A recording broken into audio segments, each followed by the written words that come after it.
बर्तनों के टकराने की खनक, खड़खड़ की आवाज, बाहर आंगन में हो रही झमाझम बारिश की आवाज पर भी हावी हो रही थी।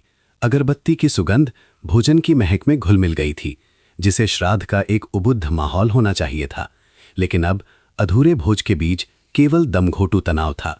शांति देवी का इकलौता बेटा राजेश गुस्से से लाल चेहरा लिए रसोई के कोने में सहमी हुई बैठी अपनी बूढ़ी माँ की ओर सीधे इशारा कर रहा था। ये पूरा घर मेरा है, पैसा मैं कमाता हूँ, ये भोज भी मैंने ही आयोजित किया है, माँ का यहाँ कोई अधिकार नहीं है। एक रिश्तेदार ने धीरे से कहा, राजेश बस करो बेटा, वो तुम्हारी माँ है, ऐसे बात मत करो। कैसी माँ? राजेश दहाड़ा। उसकी आवाज तीखी थी। माँ जो सिर्फ बोझ बनना जानती है, जो सिर्फ एक जगह बैठकर आहें भरना जानती है। पिताजी के जाने के बाद से उन्होंने इस घर के लिए क्या किया है, या सिर्फ दुर्भाग्य ही लाई हैं? शांति देवी ने एक शब्द भी नहीं कहा। उनके पतले कंधे बुरी तरह कांप रहे थे। उन्होंने पूजा स्थल पर रखे अपने पति के चित्र को देखा। अगरबत्ती के धुएं से उनकी आंखें जल रही थीं, या ये उनका दर्द था जो उनके दिल से खून बहा रहा था? वो अब भेद नहीं कर सकती थी। तुम बहुत ज्यादा बोल रहे हो राजेश, एक चाचा ने गुस्से में कहा। बहुत ज्यादा। राजेश तिरस्कार से हंसा, एक टेढ़ी मुस्कान के साथ। मेरी पत्नी और बच्चे यहाँ रहने आ रहे हैं, घर तंग है, एक बूढ़ी सठियाई औरत के लिए जगह कहाँ से आएगी?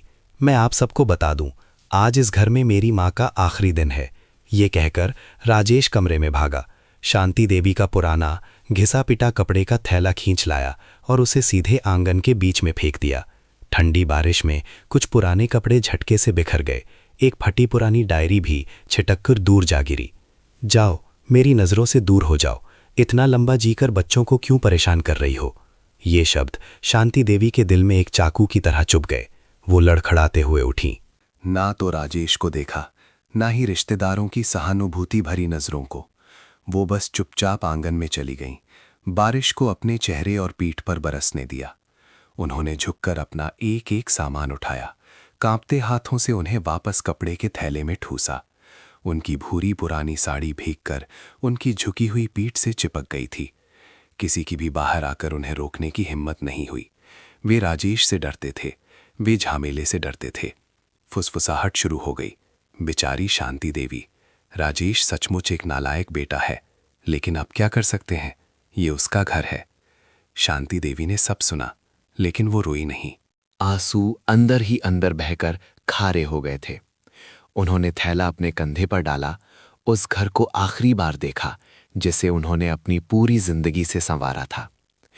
उन्होंने पूजा स्थल की ओर देखा, जहां उनके पति तस्वीर में उन्हें देखकर मुस्कुरा रहे थे। वो बस इतना बुदबुदाईं कि केवल वही सुन सकें, स्वामी, मैं जा रही हूं। फिर वो मुड़ी और कीचड़ भरी जमीन पर नंगे पैर चलते हुए बारिश और अंधेरे में विलीन हो गईं। पीछे से भोज की आवाजें धीमी होती गईं, राजेश की गालियां भी दूर होती गईं। केवल उनकी फटी हुई साड़ी के पल्लू पर गिरती बारिश की आवाज और एक माँ के टूटे हुए दिल की आवाज बची थी। पूरा गांव उनकी परछाई को देखता रहा। कुछ ने सहानुभूति दिखाई, कुछ ने सिर हिलाया। वे नहीं जानते थे कि ये दुर्भाग्यपूर्ण रात अंत नहीं थी, बल्कि एक कठिन लेकिन असाधारण भाग्य की शुरुआत थी। आज रात शांति देवी ने एक बेटा खोया था, लेकिन नियति ने उनके लिए एक और खजाना तैयार कर रखा था। एक ऐसा खजाना जिसे पैसे से नहीं तौला जा सकता। बारिश तेज होती गई। हवा के झोंके शांति देवी की पतली साड़ी से होकर गुजर रहे थे, जो हड्डियों तक ठंडक पहुंचा रहे थे। उनके पास जाने के लिए कोई जगह नहीं थी। गांव की जानी पहचानी सड़क अब कितनी अपरिचित और डरावनी लग रही थी। कुछ घरों से टिमटिमाती रोशनी आ रही थी, लेकिन कोई भी दरवाजा उनके लिए नहीं था। वो बस चलती रहीं, अंधेरे में डूबे धान के खेतों से होकर गुजरती रहीं। मेंढकों की टर टर, पत्तों से सरसराती हवा की आवाज किसी के विलाप जैसी लग रही थी। वो नहीं जानती थीं कि वो कहाँ जा रही हैं, या शायद वो बस तब तक चलती रहेंगी जब तक कि वो थक कर सड़क के किनारे कहीं गिर ना जाएं और इस दुनिया का कर्ज चुका दें। जब उनके पैर थक गए तो वो गांव के छोर पर एक पुराने बरगद के पेड़ के नीचे रुक गईं।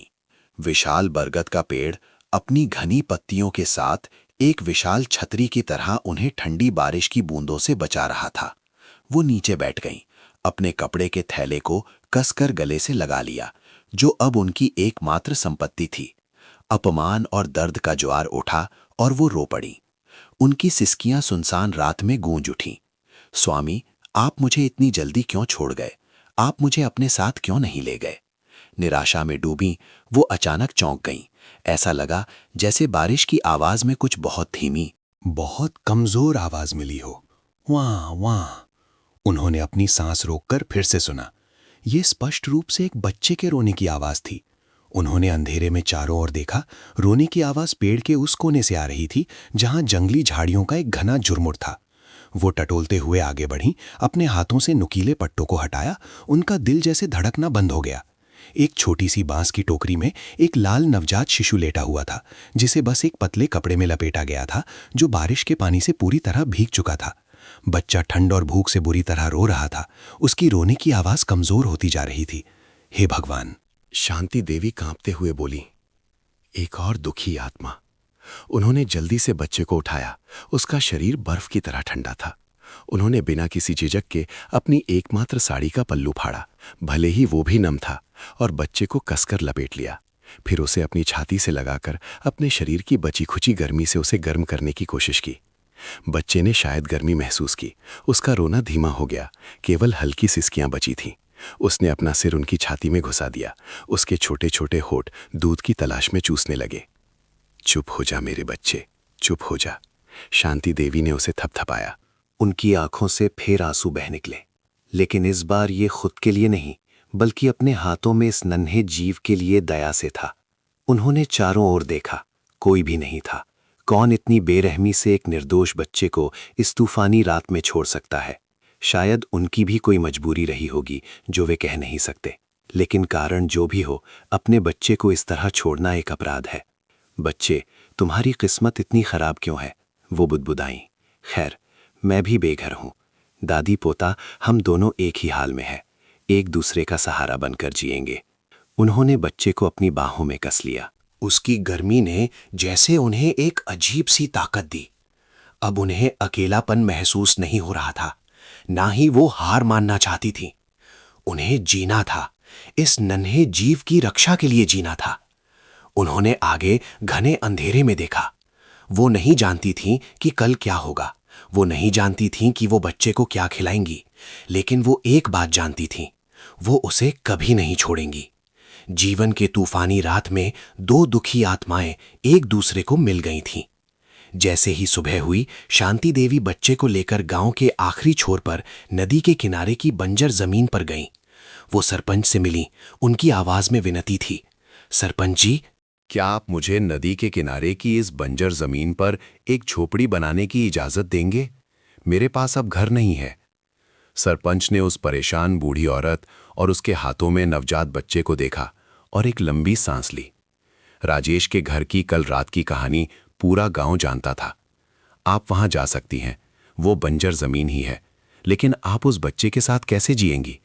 भगवान ने पेट दिया है तो खाना भी देगा सरपंच जी। मेरे पास अभी भी 2 हाथ हैं, मैं काम कर सकती हूं। शांति देवी ने सिर झुकाकर धन्यवाद दिया और दृढ़ता से कहा। उन्होंने सूखी टहनियां, लोगों द्वारा फेंकी गई चादरें और कुछ ताड़ के पत्ते जो उन्होंने मांगे थे से एक अस्थाई झोपड़ी बनाई। एक ही सुबह में नदी के किनारे एक छोटी डगमगाती झोपड़ी उगाई, जो दादी पोते को बारिश और धूप से बचाने के लिए काफी थी। उन्होंने बच्चे का नाम प्रेम रखा। वो चाहती थीं कि जब वो बड़ा हो तो चाहे वो गरीब हो या अमीर, उसे हमेशा एक साफ दिल रखना चाहिए और एक अच्छा जीवन जीना चाहिए बेटा। वो सोते हुए बच्चे से फुसफुसाईं। पहले कुछ दिन सबसे कठिन थे। उनके पास पैसे नहीं थे, चावल नहीं थे, बच्चा दूध के लिए रोता रहता था। शांति देवी हर जगह दौड़ती रहीं। किसी ने दया करके एक मुट्ठी चावल दे दिया तो किसी ने थोड़ी सब्जी। वो एक पतला दलिया बनाती और प्रेम को दूध की जगह उसका पानी पिलाती। रात में मिट्टी के तेल के दीपक की टिमटिमाती रोशनी में शांति देवी एक कटोरी में थोड़ा गाढ़ा दलिया निकालती। उन्होंने सोते हुए प्रेम को देखा। उसके होंठ मुस्कुरा रहे थे। उन्होंने एक चम्मच उठाया और अपने मुंह तक ले गईं, फिर उसे नीचे रख दिया। उन्होंने दलिया को 2 असमान भागों में बांटा। ज्यादा और गाढ़ा हिस्सा उन्होंने सुबह प्रेम के लिए बचा लिया। कम और पतला हिस्सा जो पानी जैसा था, उन्होंने खुद खा लिया। प्रेम, तुम पहले खा लो, जल्दी बड़े हो जाओ, मेरा पेट भर गया है। वो खुद से बुदबुदाई, ये जानते हुए कि बच्चा सुन नहीं सकता। जीवन ऐसे ही चलता रहा। सुबह वो प्रेम को अपनी पीठ पर बांधकर नदी के किनारे जंगली साग, केकड़े और घोंघे पकड़ने जाती। दोपहर में दादी पोता एक कटोरी दलिया और सूप साझा करती। वो अच्छा हिस्सा प्रेम के लिए रखती और खुद बचा हुआ खाती। कुछ दिन जब खाने को कुछ नहीं होता तो वो भूख मिटाने के लिए कुछ पत्ते चबा लेती ताकि बच्चे के लिए थोड़ा दलिया बचा सकें। गांव के लोगों ने ये देखा, कुछ ने सहानुभूति दिखाई, कभी कभी थोड़ा चावल या रोटी दे जाते, लेकिन कुछ ताने भी मारते थे। बूढ़ी सठिया गई है, अपना पेट नहीं पाल सकती, अब एक और बोझ ले आई है, शायद उसे बड़ा करके बुढ़ापे का सहारा बनाना चाहती है। शांति देवी ने सब सुना लेकिन चुप रहीं। उनके पास दुखी होने या गुस्सा करने का समय नहीं था। उनका पूरा ध्यान प्रेम पर था। बच्चे को दिन ब दिन बड़ा होते, गोल मटोल और हंसमुख देखकर उनकी सारी मेहनत जैसे गायब हो जाती। रात में जब प्रेम सो जाता तो वो मिट्टी के तेल के दीपक के नीचे बैठकर बच्चे के लिए फटे कपड़े सिलती और धीरे धीरे लोरी गाती। आजा निंदिया रानी आजा, मेरे प्रेम को सुला जा। उनकी आवाज अब साफ नहीं थी, लेकिन ये असीम प्यार से भरी थी, एक दादी और एक माँ के प्यार से। नदी के किनारे की छोटी झोपड़ी में दादी पोते की एक अलग दुनिया थी, एक ऐसी दुनिया जो भौतिक रूप से गरीब थी लेकिन मानवीय स्नेह से भरपूर थी। उन्होंने एक परिवार खो दिया था, लेकिन अब उनके पास एक नया परिवार था, एक ऐसा परिवार जिसमें सिर्फ 2 लोग थे, लेकिन जो गर्मजोश और पूरा था। शांति देवी द्वारा एक लावारिस बच्चे को गोद लेने की खबर गांव में हवा से भी तेज फैल गई। ये हर बाजार में चर्चा का विषय बन गया। हर शाम औरतें अपने घर के बरामदे में बैठकर गपशप करतीं। सुना क्या, बूढ़ी शांति देवी सठिया गई हैं, घर में एक मुसीबत ले आई हैं, एक सब्जी वाली ने पंखा झलते हुए कहा। बगल में बैठी कसाई की पत्नी ने मुंह बिचकाया, मुसीबत नहीं तो क्या, अपना पेट तो भर नहीं पाती, अब एक और खाने वाला मुंह आ गया है। देखना किसी दिन दोनों दादी पोता भूख से मुर जाएंगे। मुझे तो यह अजीब लगता है, सगे बेटे ने घर से निकाल दिया तो एक शब्द नहीं कहा और एक अजनबी को पाल रही हैं। सच में अपने घर का काम छोड़कर दूसरों की चिंता करना। ये शब्द शांति देवी के कानों में अदृश्य सुइयों की तरह चुभते थे। जब भी वो प्रेम को पीठ पर लाद कर गांव से गुजरती तो वो बस सिर झुकाकर तेजी से चलने लगती। प्रेम को अपनी छाती से ऐसे लगा लेती जैसे उसे दुनिया के कठोर शब्दों से बचा रही हूं। उनके बेटे राजेश ने जब ये खबर सुनी तो वो बस तिरस्कार से हंसा। उसने अपनी पत्नी से कहा, उसे अच्छा इंसान बनना है तो बनने दो, देखते हैं कब तक टिकती है। जब भूख से तड़पेगी तो यहीं भीख मांगने आएगी। उसकी पत्नी, जो एक तेज तर्रार औरत थी, ने भी कहा, दूसरों की सासें अपने बच्चों पोतों की चिंता करती हैं और मेरी सास सिर्फ मुसीबतें लाती है। छोड़ो उसे, समझो कि वो है ही नहीं, बोझ हल्का होगा। लेकिन इन ताना उलाहना के बीच कुछ दयालु दिल भी थे, जैसे कि मीरा, गांव में घूम घूम कर पकौड़े बेचने वाली महिला। वो बचपन से अनाथ थी, इसीलिए वो बेसहारा बच्चों का दर्द समझती थी। एक शाम जब उसने शांति देवी को झोपड़ी के सामने उदास बैठे सोते हुए प्रेम को देखकर आहें भरते देखा तो मीरा चुपचाप एक थैली बेसन ले आई।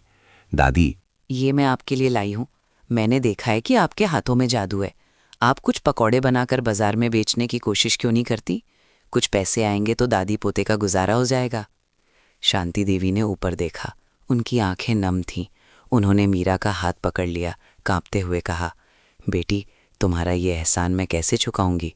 ऐसा मत कहिए दादी, मैंने तो बस थोड़ी सी मदद की है।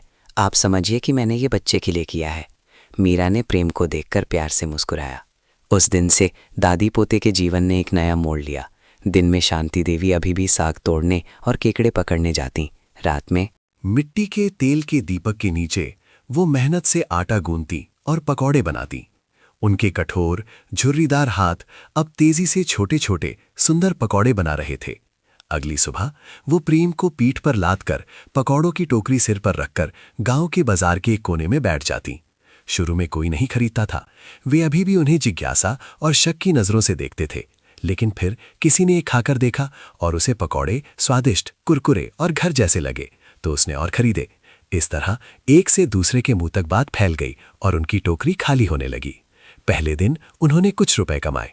अपने हाथों में उन फटे पुराने नोटों को पकड़कर शांति देवी खुशी से रो पड़ी।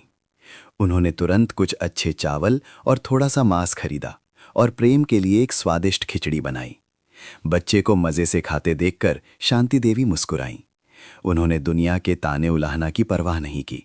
वो बस इतना जानती थीं कि उन्हें जीना है, काम करना है, ताकि प्रेम बड़ा हो सके। और उन्होंने प्रेम को पढ़ाना शुरू कर दिया। जब प्रेम ने बोलना सीखा तो उन्होंने उसे दादी कहना सिखाया। जब प्रेम ने चलना सीखा तो उन्होंने एक छड़ी से जमीन पर लकीरें खींचकर उसे पहले अक्षर सिखाए। ये अ है बेटा, अ अच्छाई के लिए। मैं चाहती हूं कि तुम जीवन भर अच्छे रहो। ये प है प्रेम के लिए। तुम्हें हमेशा प्यार से रहना होगा। इस तरह टूटी फूटी झोपड़ी में लोगों की फुसफुसाहट के बीच एक बच्चा एक बूढ़ी गरीब महिला के प्यार और शिक्षा में दिन ब दिन बड़ा हो रहा था। समय तेजी से बीत गया। प्रेम अब 6 साल का हो गया था। शांति देवी द्वारा पकौड़े बेचकर बचाए गए एक एक पैसे की बदौलत प्रेम को गांव के स्कूल में पहली कक्षा में दाखिला मिला। वो बहुत होशियार और तेज दिमाग का था।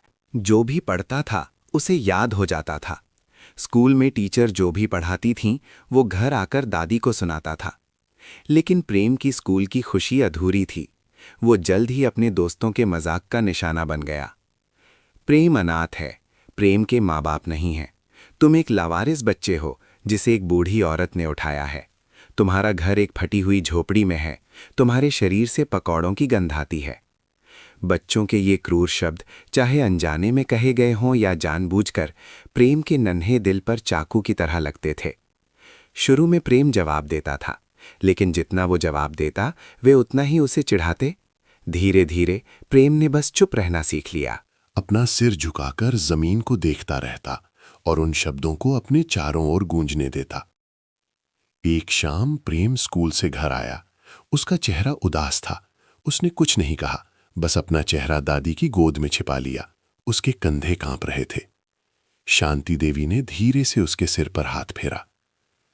स्कूल में कुछ हुआ है क्या बेटा? प्रेम सिसक पड़ा। दादी, दोस्त कहते हैं कि मैं एक लावारिस बच्चा हूं। वे कहते हैं कि मेरे असली माँ बाप नहीं हैं।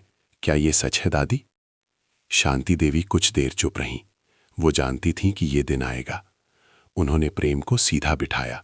उसके आंसू पहुंचे और उसकी आंखों में सीधे देखा। उनकी आवाज कोमल लेकिन दृढ़ थी। प्रेम, मेरी बात सुनो। इस दुनिया में कोई भी ये चुनकर पैदा नहीं होता कि वो कहां से शुरू करेगा। कुछ लोग रेशम में पैदा होते हैं, कुछ लोग गरीबी में, कुछ के पास माँ और बाप दोनों होते हैं, कुछ के पास नहीं। ये महत्वपूर्ण नहीं है। उन्होंने प्रेम के छोटे हाथों को कसकर पकड़ लिया। महत्वपूर्ण ये है कि हम कैसे जीते हैं। तुम ये नहीं चुन सकते कि तुम कहां पैदा हुए हो, लेकिन तुम ये चुन सकते हो कि तुम कैसे इंसान बनोगे। तुम एक दयालु, ईमानदार और उपयोगी इंसान बनना चुन सकते हो, समझे? प्रेम ने अपनी भीगी आंखों से दादी को देखा और सिर हिलाया। शांति देवी ने आगे कहा, कौन कहता है कि तुम्हारे माँ बाप नहीं हैं? मैं तुम्हारी दादी हूँ, तुम्हारी माँ भी हूँ और तुम्हारे पिता भी। मेरा प्यार तुम्हारे लिए इस दुनिया में किसी से कम नहीं है। और जो लोग कहते हैं उसे अपने दिल में मत रखो। दुनिया की बातें हवा की तरह होती हैं जो कान से गुजर जाती हैं। तुम्हें बस सीधा और अच्छा जीवन जीना है तो कोई भी शब्द तुम्हें गिरा नहीं सकता। उन्होंने प्रेम को गले लगाकर थपथपाया। मुझसे वादा करो, भविष्य में चाहे कुछ भी हो तुम एक अच्छे इंसान बनोगे। मैं वादा करता हूँ दादी, प्रेम ने फुसफुसाया। उसकी आवाज अब अधिक दृढ़ थी। दादी के शब्द प्रेम के दिल में छाए काले बादलों को दूर करने वाली रोशनी की एक किरण की तरह थे। वो अब नहीं रोया। वो समझ गया था। उसकी जड़ें उसे परिभाषित नहीं करती थीं। उसका जीवन जीने का तरीका ही सबसे महत्वपूर्ण था। उस दिन से प्रेम दोस्तों के चिढ़ाने पर दुखी नहीं होता था। कोई कुछ भी कहता, वो बस चुपचाप मुस्कुराता और चला जाता। उसने अपना पूरा ध्यान पढ़ाई में लगा दिया। वो बहुत अच्छा पढ़ना चाहता था ताकि भविष्य में वो अपनी दादी की देखभाल कर सके, ये साबित करने के लिए कि एक लावारिस बच्चा भी एक उपयोगी इंसान बन सकता है। हर दिन स्कूल से घर आने के बाद प्रेम अपनी पैंट ऊपर चढ़ाकर दादी की मदद करता, सब्जियां काटता, चूल्हा जलाता और रात में वो अपनी दादी के बगल में बैठकर पढ़ता और पकोड़ों के बर्तन पर नजर रखता। दोनों दादी पोते की परछाई दीपक की रोशनी में मेहनत करते हुए देखकर कोई नहीं जानता था कि उस बच्चे की आत्मा में दृढ़ता और असाधारण इच्छा शक्ति का एक बीज बोया जा रहा था। जब प्रेम 7 साल का हुआ तो पूरे गरीब गांव में हलचल मच गई, एक सुबह 2 शानदार चमकती हुई कारें गांव के मुहाने पर आकर रुकी। कार से लगभग 50 साल का एक जोड़ा उतरा, जो कीमती कपड़े पहने हुए थे और अमीर लग रहे थे। उनके पीछे कुछ और लोग थे जो नौकर की तरह लग रहे थे। वे पूरे गांव में पूछताछ करने लगे। एक नवजात शिशु की तस्वीर दिखाकर पूछ रहे थे कि क्या किसी ने लगभग 7 साल पहले इस तरह के किसी बच्चे को खोया हुआ देखा है। पूरा गांव फुसफुसाने लगा। चाय वाली ने जल्दी से कहा, 7 साल पहले शांति देवी का लावारिस बेटा प्रेम था। उन्होंने उसे ठीक 7 साल पहले एक तूफानी रात में पाया था। ये सुनकर पति पत्नी की खुशी का ठिकाना न रहा। उन्होंने तुरंत किसी से शांति देवी की नदी किनारे वाली झोपड़ी तक ले जाने के लिए कहा। उस समय शांति देवी प्रेम के लिए एक कमीज सिल रही थीं। और प्रेम बगल में बैठकर किताब पढ़ रहा था। अजनबी अमीर कपड़े पहने लोगों को अपनी ओर आते देख शांति देवी आश्चर्य से खड़ी हो गईं। श्री शर्मा आगे बढ़े। उनकी आवाज कांप रही थी।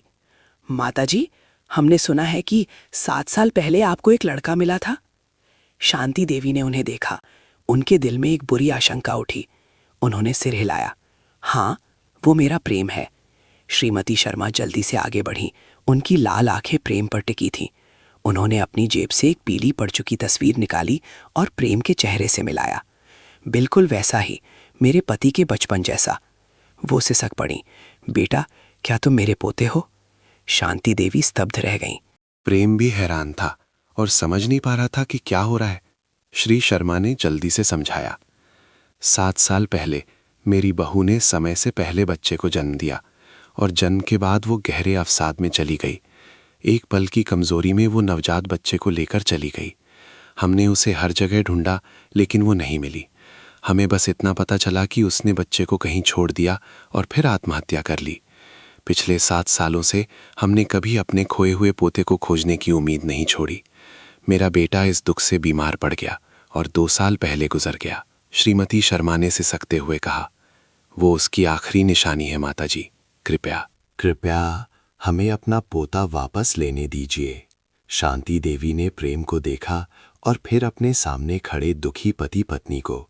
उनका दिल किसी ने निचोड़ दिया हो ऐसा लगा। उन्होंने इस दिन के लिए खुद को तैयार किया था कि एक दिन प्रेम के माता पिता उसे खोजने आएंगे, लेकिन उन्हें उम्मीद नहीं थी कि ये दिन इतनी अचानक आएगा। प्रेम ने उनकी साड़ी कसकर पकड़ ली। उसकी आंखों में डर था। दादी, मैं कहीं नहीं जा रहा हूँ, मैं आपके साथ रहना चाहता हूँ। शांति देवी ने प्रेम के सिर पर हाथ फेरा, उसे शांत करने की कोशिश की। वो श्री और श्रीमती शर्मा की ओर मुड़ी। ये सब बहुत अचानक है। मुझे समझ नहीं आ रहा कि क्या कहूँ। इस बच्चे को मैंने पाला है, लेकिन अगर ये सच में आपका पोता है, हम तुरंत डीएनए टेस्ट करवा सकते हैं। श्री शर्मा ने दृढ़ता से कहा, हमने शहर से विशेषज्ञ बुलाए हैं, कृपया खून के रिश्ते के लिए मान जाइए। शांति देवी कुछ देर चुप रहीं। उन्होंने श्रीमती शर्मा की विनती भरी आंखों में गहराई से देखा और उसमें एक दादी का अपने पोते को खोने का दर्द देखा। फिर उन्होंने प्रेम को देखा, वो बच्चा जिसे वो अपनी जान से भी ज्यादा प्यार करती थीं।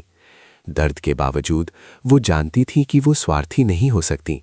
अगर प्रेम सच में उनका पोता है तो वो एक परिवार पाने का, एक बेहतर जीवन जीने का हकदार है।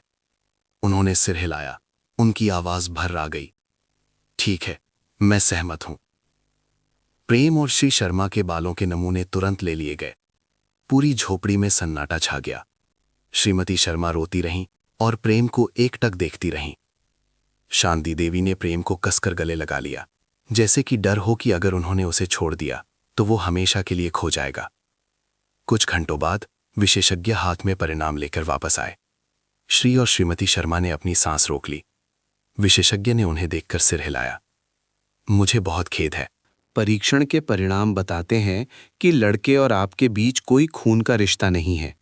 श्रीमती शर्मा के सामने जैसे दुनिया ढह गई। वो लड़खड़ाई और बेहोश हो गईं। श्री शर्मा ने जल्दी से अपनी पत्नी को संभाला। उनका चेहरा घोर निराशा से भरा था। शांति देवी ने राहत की सांस ली, लेकिन फिर उन्हें उनके लिए दुख हुआ। प्रेम भी हैरान था, तो वो उनका पोता नहीं था, वो अभी भी उनकी दादी का प्रेम था। प्रेम की पहचान का रहस्य जो खुलने वाला था, वो अंत में शुरुआती बिंदु पर वापस आ गया। वो अभी भी एक लावारिस बच्चा था। जिसका कोई अता पता नहीं था। लेकिन इस भाग्यशाली मुलाकात ने दादी पोते के जीवन में एक बिल्कुल नया अध्याय खोल दिया था। श्रीमती शर्मा के होश में आने के बाद निराशा अभी भी छोटी झोपड़ी में छाई हुई थी। जो उम्मीद जगी थी वो जल्दी ही बुझ गई। श्री और श्रीमती शर्मा चुपचाप बैठे थे। उनकी उदास आंखें प्रेम को देख रही थीं, जो उनके पोते की तरह दिखता था। श्री शर्मा ने अपना गला साफ किया, दुख को दबाने की कोशिश की। उन्होंने शांति दीदी को देखा। उनकी आंखों में सम्मान था। मैंने सुना है कि शहर में अच्छे स्कूल हैं जो होशियार बच्चों को विकसित होने में मदद कर सकते हैं। मैं बस इतना चाहती हूं कि उसका भविष्य उज्जवल हो। मेरी तरह दुख न उठाए। शांति देवी की प्रार्थना ने श्री और श्रीमती शर्मा को बहुत प्रभावित किया। ये गरीब बूढ़ी औरत अपने लिए कुछ नहीं मांग रही थी, बल्कि उस बच्चे के भविष्य के बारे में सोच रही थी जिसे उसने पाला था। श्री शर्मा ने तुरंत सिर हिलाया। हाँ माताजी, बिल्कुल। हमारी एक छात्रवृत्ति निधि है जो युवा प्रतिभाओं के लिए है। हम प्रेम की शहर के सबसे अच्छे अंतर्राष्ट्रीय स्कूल में पढ़ाई का पूरा खर्च उठाएंगे।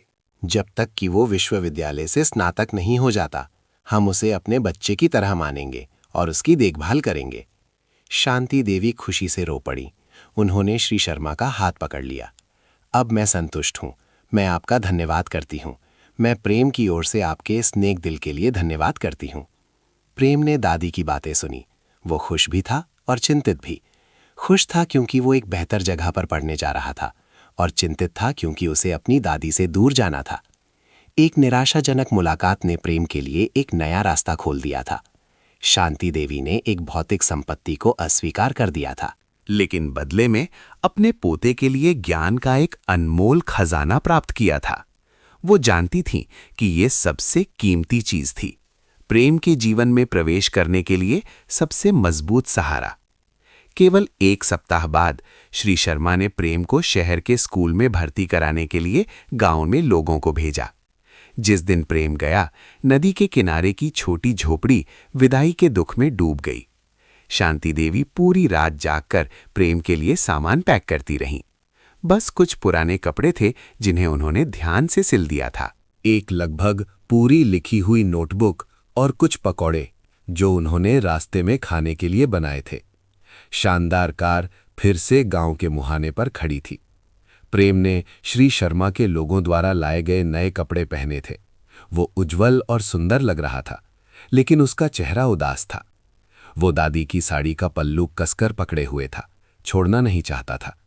दादी, आप भी मेरे साथ चलिए, शहर में मेरे साथ रहिए, प्रेम ने रोते हुए कहा। शांति देवी ने उसके सिर पर हाथ फेरा, प्यार से मुस्कुराई। मैं बूढ़ी हो गई हूं, मुझे शहर में रहने की आदत नहीं है। मैं यहीं इस झोपड़ी में तुम्हारा इंतजार करूंगी। तुम वहां जाओ, अच्छे से रहो। श्री और श्रीमती शर्मा की बात सुनो और मन लगाकर पढ़ाई करो, समझे? लेकिन मुझे आपकी बहुत याद आएगी। प्रेम के आंसू बहने लगे। मुझे भी तुम्हारी याद आएगी, लेकिन तुम एक अच्छे भविष्य के लिए पढ़ने जा रहे हो। मैं खुश हूं। हर गर्मी की छुट्टी में तुम मुझसे मिलने आना, ठीक है? श्री और श्रीमती शर्मा पास आए। उनकी आंखों में भी सहानुभूति थी। श्रीमती शर्मा ने धीरे से कहा, तुम चिंता मत करो, हम तुम्हारी अच्छी तरह से देखभाल करेंगे और हर सप्ताहांत हम तुम्हें फोन पर दादी से बात करने देंगे। प्रेम अभी भी दादी का हाथ छोड़ने को तैयार नहीं था। उसने उन्हें कसकर गले लगा लिया और फूट फूट कर रोने लगा। दादी, मेरा इंतजार करना। मैं वादा करता हूं कि मैं बहुत अच्छा पढ़ूंगा। जब मैं बड़ा हो जाऊंगा तो मैं आपके लिए एक बड़ा घर बनाऊंगा। मैं आपकी देखभाल करूंगा। आप फिर पकोड़े मत बेचना दादी। शांति देवी का दिल दुख से भर गया। उन्होंने अपने पोते को कसकर गले लगा लिया, उसकी छोटी पीठ को थपथपाया। मैं इंतजार करूंगी, मैं तुम्हारे लौटने का इंतजार करूंगी। जाने का समय हो गया था। प्रेम अनिच्छा से कार में चढ़ गया। वो खिड़की के पास बैठकर अपना चेहरा शीशे से सटाकर दादी को एकटक देखता रहा। कार धीरे धीरे चलने लगी। शांति देवी हाथ हिलाती रहीं। उनके चेहरे पर मुस्कान थी, लेकिन आंसू बह रहे थे।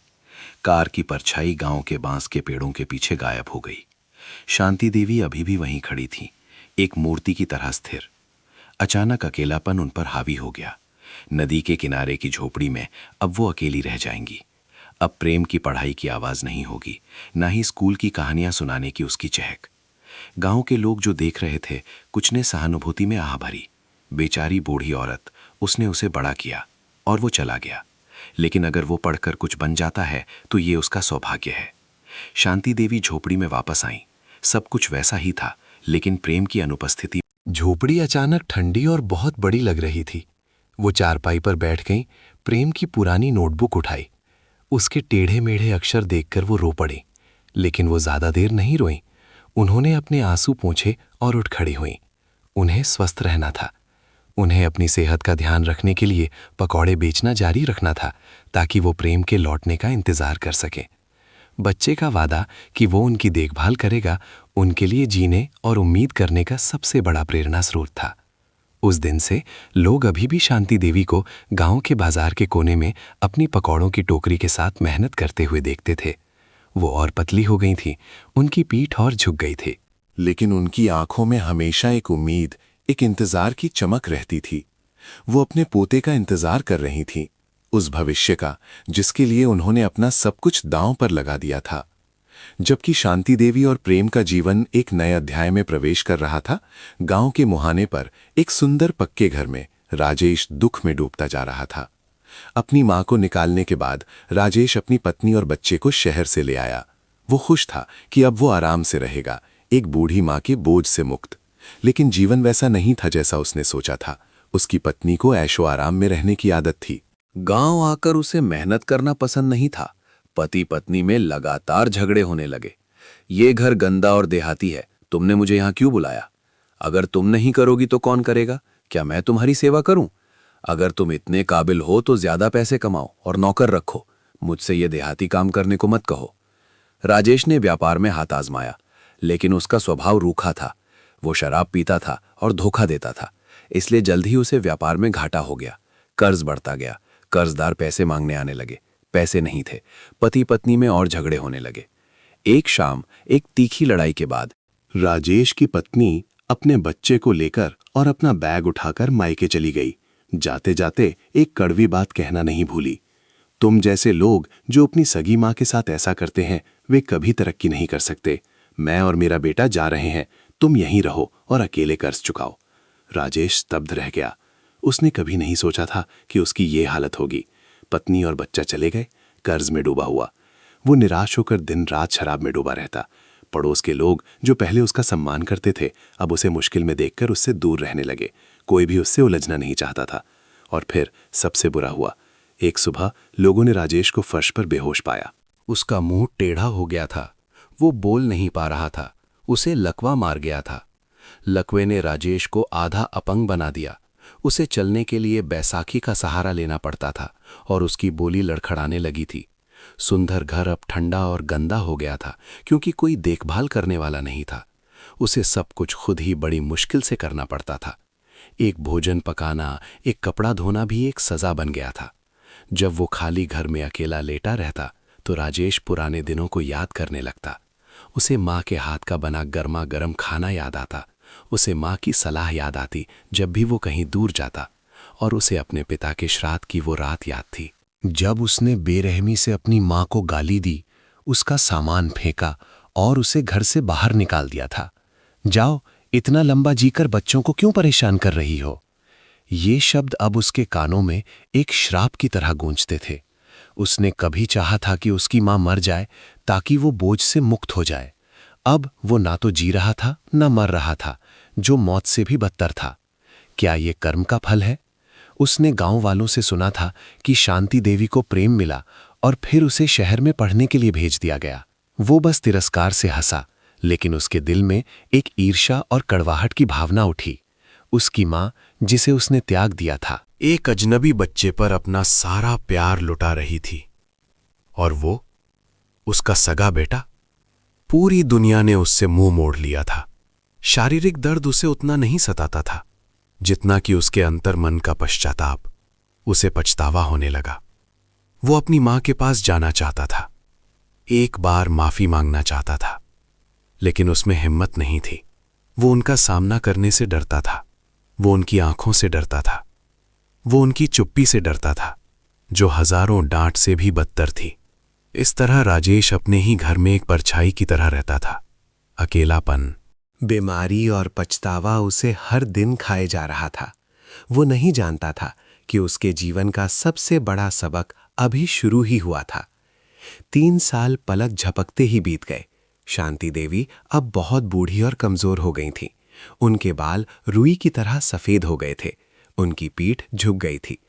लेकिन हर दिन वो अभी भी बाजार के कोने में अपनी पकौड़ों की टोकरी के साथ मेहनत करती थीं। ये टोकरी न केवल उनकी आजीविका थी, बल्कि उनकी खुशी और उनका इंतजार भी थी।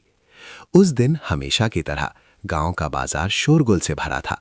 शांति देवी अपनी दुकान पर बैठी थीं कि पूरा बाजार अचानक उत्साहित हो गया। सबकी आंखें बाजार के गेट की ओर थीं। 2-3 काली शानदार कारें एक के बाद एक गांव की ऊबड़-खाबड़ सड़क पर आ रही थीं। ये दृश्य गरीब गांव में दुर्लभ था और आज ये और भी उत्सुकता पैदा कर रहा था। कार का दरवाजा खुला। श्री और श्रीमती शर्मा नहीं, बल्कि एक लंबा सुंदर नौजवान उतरा जो एक शानदार सूट पहने हुए था। नौजवान का चेहरा उज्जवल और बुद्धिमान था, लेकिन उसकी आंखें कुछ ढूंढ रही थी। और फिर उसकी नजरें बाजार के उस कोने पर रुक गईं जहां एक बूढ़ी औरत अपनी पकौड़ों की टोकरी के साथ बैठी थी। दादी, नौजवान ने जोर से पुकारा और तेजी से शांति देवी की ओर बढ़ा। आवाज जानी पहचानी और अजनबी दोनों थी। शांति देवी ने ऊपर देखा, अपनी आंखें सिकोड़का। उन्हें अपनी आंखों पर विश्वास नहीं हुआ। क्या उनके सामने खड़ा ये सुंदर नौजवान उनका प्रेम था? सिर्फ 3 साल में वो इतना बड़ा और अलग कैसे हो गया? प्रेम, क्या तुम प्रेम हो? उन्होंने कांपते हुए पूछा। हाँ दादी, मैं ही हूं, मैं आपके पास वापस आ गया हूं। प्रेम दौड़कर उनके पास आया और उनके बगल में घुटनों के बल बैठ गया। उसे अपने महंगे सूट के गंदे होने की परवाह नहीं थी। उसने दादी के पतले कंधों को कसकर गले लगा लिया। शांति देवी स्तब्ध रह गईं और फिर खुशी से रो पड़ीं। उन्होंने अपने पोते को गले लगाया, आंसू बहने लगे। मेरा प्रेम, तुम सच में वापस आ गए हो। इतने बड़े हो गए हो कि मैं पहचान भी नहीं पाई। पूरा बाजार एक पल के लिए शांत हो गया और फिर फुसफुसाहट और प्रशंसा में डूब गया। हे भगवान, क्या ये प्रेम है? वो कुछ ही सालों में गया था और एक राजा की तरह वापस आया है। शांति देवी सच में भाग्यशाली हैं। आसपास के दुकानदार, जिन्होंने दादी पोते को एक दूसरे की देखभाल करते हुए देखा था, सभी की आंखों में आंसू थे। मीरा जो पकौड़े बेचती थी, दौड़कर आई खुशी से। शांति देवी जी, प्रेम वापस आ गया है, वो सफल हो गया है। प्रेम ने दादी के आंसू पोंछे। उसकी आवाज भर्रा गई। दादी, मैंने आपसे वादा किया था, मैं अच्छा पढ़ूंगा और आपकी देखभाल करने के लिए वापस आऊंगा। अब आपको पकौड़े नहीं बेचने पड़ेंगे। आप आराम कीजिए, मैं आपकी देखभाल करूंगा। ये कहकर वो अपने साथ आए सहायक की ओर मुड़ा। उस व्यक्ति ने सिर हिलाया और दूसरे समूह को इशारा किया। वे एक बड़ा बोर्ड लेकर आए और उसे बाजार के सामने खाली जमीन पर खड़ा कर दिया। बोर्ड पर लिखा था, श्रीमती शांति देवी के सम्मान में प्रेम सदन का निर्माण परियोजना। एक वास्तुकार जैसा दिखने वाला व्यक्ति शांति देवी के सामने एक नक्शा फैलाया। माताजी, प्रेम जी की इच्छा के अनुसार हम आपके लिए यहाँ एक नया शानदार घर बनाएंगे।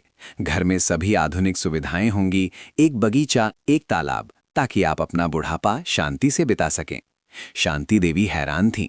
कभी प्रेम को देखतीं तो कभी नक्शे को। वो कुछ बोल नहीं पा रही थीं। प्रेम ने उनके कठोर हाथों को पकड़ा और अपने गालों पर रख लिया। दादी, ये मेरा पहला छोटा सा तोहफा है। मैं आपके इस एहसान का बदला चुकाने के लिए और भी बहुत कुछ करूंगा। पूरा बाजार तालियों से गूंज उठा। ये तालियां न केवल बधाई के लिए थीं, बल्कि उनकी आंखों के सामने एक सच्ची परी कथा के लिए प्रशंसा और भावना से भी थीं। एक गरीब बूढ़ी औरत, जिसे उसके सगे बेटे ने त्याग दिया था, ने अपने प्यार से एक अनाथ बच्चे को पाला था और अब वो बच्चा वापस आ गया था।